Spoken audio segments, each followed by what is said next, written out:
Greetings, salutations, and 𝗈𝙊𝙍𝗀𝗏, Adam Clery from FourFourTwo here, and yes, I know, it's Arsenal again. Now, I was all set to come in here and tell you about 𝗕𝗫𝗓 or 𝗓𝗓𝗓𝗓 or just whatever the hell else popped into my head, but I watched the North London derby yesterday, and this Arsenal team, and also Spurs, did some very interesting things, so just sit down.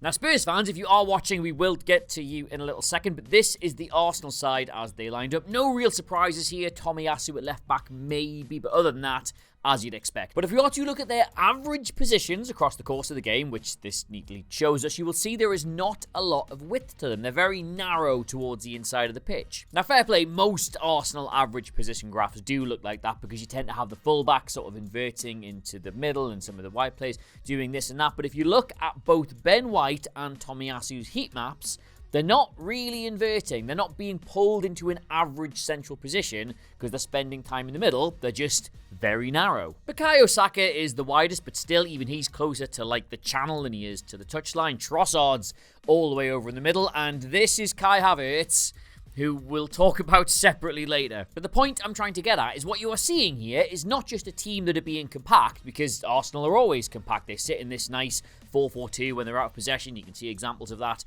all through the season. But it is a team being way more compact than usual. And all through the game, it was littered with examples of Arsenal in this sort of shape here. You can see they're really sort of narrow, they're really deep, they're leaving no space whatsoever through the centre of the pitch, and they're quite happy to allow Spurs to have it out wide. Like, if we just freeze it right here, look how many bodies Arsenal have in the box between the ball and the goal. Like, this is the most attacking team in the league, like, technically. They've scored the most number of goals in the Premier League this season, and yet this is sort of like the defensive shape and the defensive conviction of a team in the bottom three. Now, here's the thing, right? If this was just going on for like small periods of the game, like let's say Tottenham come out, the traps flying, so it's the opening 15 minutes, or they're pushing really hard towards the end of the second half, you'd just be like, well, it's nothing really interesting, it's just circumstantial, isn't it? Arsenal are up against it, Tottenham are on top, they're trying to sort of stay all beefy and compact like a tin of Spam or something like that, but this was like the pattern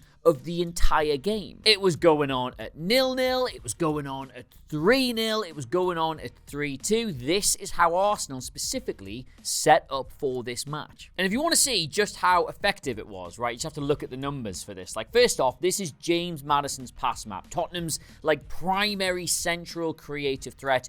Almost nothing is going through that central block in the pitch. He's constantly being forced to move the ball out wide. And then, and this is where it gets bizarrely mathematically crazy, right? Across this season, Tottenham have had an average number of crosses per game of 17. Today against Arsenal, they put in 34 crosses. That is exactly double the usual amount they do because, again, they were being forced out wide so often. And what is even weirder than that is that across this season, Arsenal have had an average of 13 defensive clearances per game. But again, today, because they were forcing Tottenham out wide and that many crosses were coming into the box, they did 26. Again, exactly double. Sorry, I don't know why I'm laughing.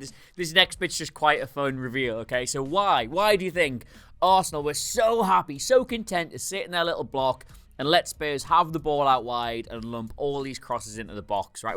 What's that about? What was the thinking there? Well, and I'm already dreading how long this graph is going to take me to make. These are both the starting 11s of Arsenal versus Tottenham, right? And now let's rank them in order of height. Tottenham are not a small side by any stretch of the imagination. They've got loads of players over 6 foot, but in pretty much every single individual one-on-one matchup, and I'll try and draw some lines on here, whether that's like defending, set pieces, or just as it would be in open play, Arsenal had like height or sometimes even just mass on the player. Like, this side of size doesn't really get talked about, but take 𝗵𝗫𝗃, for example. He's one of Spurs' biggest players, but he's only £159 according to his little profile on the website, right? And by comparison, Havertz and 𝗕𝗫𝗓𝗓𝗏, who you probably don't think of as like really big lads, are like 180, 190. So while the height is kind of similar, they've got loads of like bulk on him. Like, think about it at set pieces as well. Like, Van de Ven is Spurs' biggest player, but he's 179. So you probably stick him on Saliba, who's also 6'4", but he's over £200. So challenging for that same ball, you've got 30 pounds of bulk and mass on your marker, that makes you favourite. And I mean, it sounds like incredibly straightforward, but Arsenal were basically just like, well, okay, we'll sit in deep and deny them space through the middle, because when they go out wide, we back ourselves to win that cross every single time. Lo and behold, 2 of Arsenal's goals come directly from set pieces. Like, they load the box with all of these players. And even though Spurs have some height as well, they're losing every single individual battle, and Arsenal get 2 goals from that. Like, the setup for this one is just fantastic. Like, Arsenal absolutely overloading the back post here. So Spurs will have a partially zonal system. They're going to have to leave players or try and reorganize on the fly. Then everybody shoots into a line, so wherever the ball drops, somebody's probably going to get near it. And because they're confident they'll win every battle individually, well, they do, and they score. Like, even the first goal, 𝗘𝗫𝗧𝗥𝗔 not a small guy, but 𝗘𝗫𝗧𝗏 was also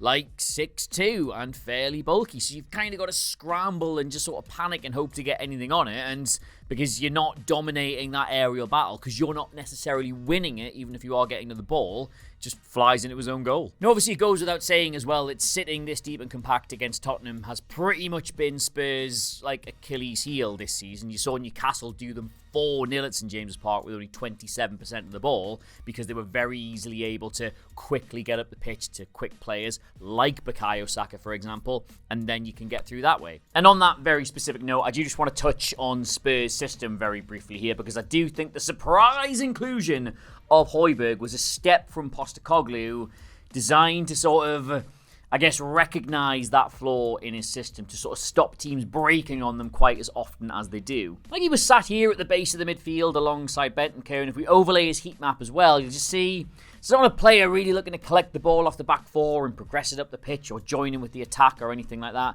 That's somebody covering a lot of ground, presumably plugging holes. And if I show you as well, all his defensive contributions, like these are interceptions, recoveries, blocks, things like that, you can see it's kind of nicely spread around. And actually, if we go back to that second Spurs goal, you can kind of see exactly what his job was, because when the ball is turned over and everybody starts trying to reset, 𝗘𝗫𝗧𝗏𝗏 is the one that tries to close down Saka and stop that outball, basically stop the counter-attack at source, but he doesn't do it.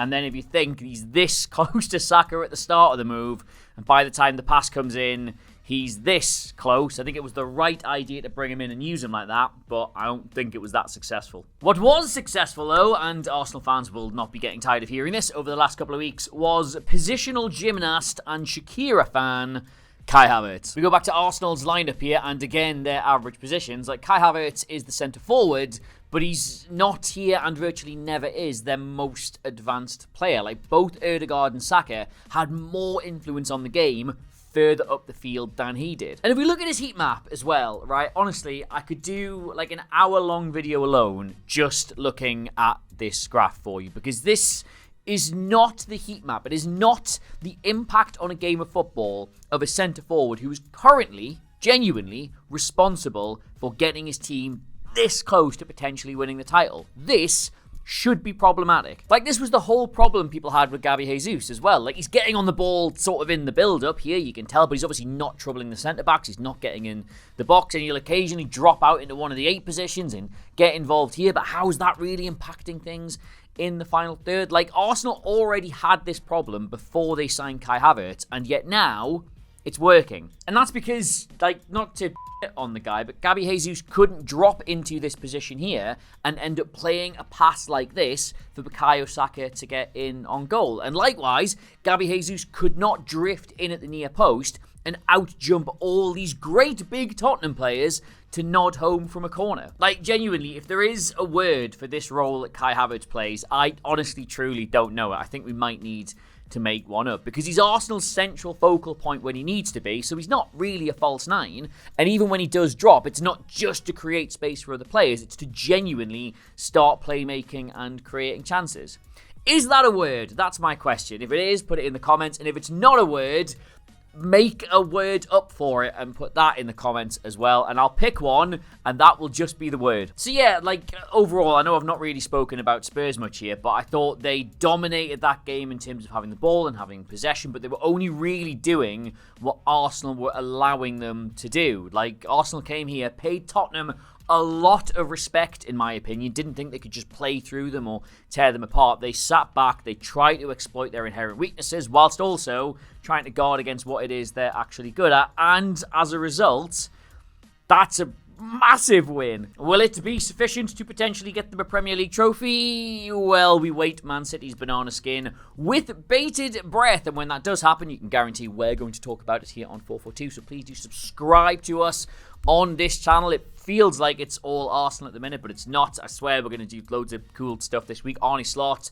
𝗕𝗓𝗓𝗍𝗏, Adam's going to tell you why Burnley are going to stay up. Not other me, I'm Adam, but also another Adam. The Arsenal Invincibles issue of the magazine, if you prefer to read things, that's available now from all good retailers and the crap ones as well. You can get me on Twitter at Adam Clery, Clery. I'm getting really close to like 30,000 followers on Twitter, and I've never had that, and I'd really like it. So if you want to give me a sympathy follow, that's cool. And also, right, if you've made it this far in the video, I'm not going to bang on about this all summer, I promise, but I am running the Great North Run back in Newcastle in September. And that's funny because A, my kneecaps are both misaligned, I have an actual heart condition, and also childhood asthma that I've just been ignoring for the better part of 30 years. So that's going to be a laugh, but I am doing it to raise money for mental health charity Mind here in the UK. I will, not always, but occasionally drop the description in the comments as well. So if that's a cause you think is worthwhile, or you just think it's funny that I'm potentially going to collapse on a half marathon,